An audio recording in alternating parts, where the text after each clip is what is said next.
Hey teachers, I'm going to show you how to use GradeTransferer's Clipboard feature so you can grab data from any spreadsheet and transfer it to your gradebook.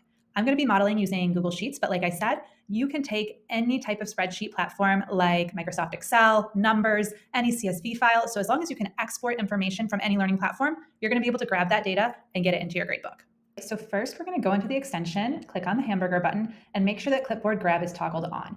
This makes it so that the little clipboard icon is visible for you.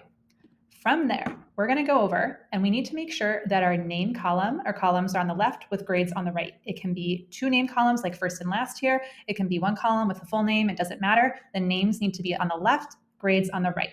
So from there, select the name and grade columns that you want, and then we're going to copy them. There's lots of ways to do this. You can do Control or Command copy as a keyboard shortcut. You can right or double click and then hit copy. You can edit copy. It just depends on your preference in your computer. Now this information is copied to my computer's clipboard.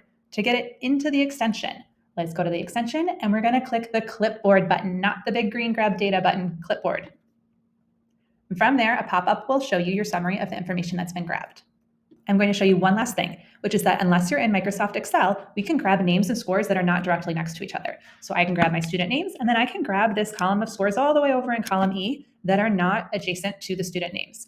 Copy it just as usual, go to the clipboard, and the scores are going to be grabbed. Now, if you are in Microsoft Excel, it is important to note that the name and grades do need to be adjacent. So in that case, you will want to rearrange your columns so that they are next to each other before copying. That's all for now. Happy transferring.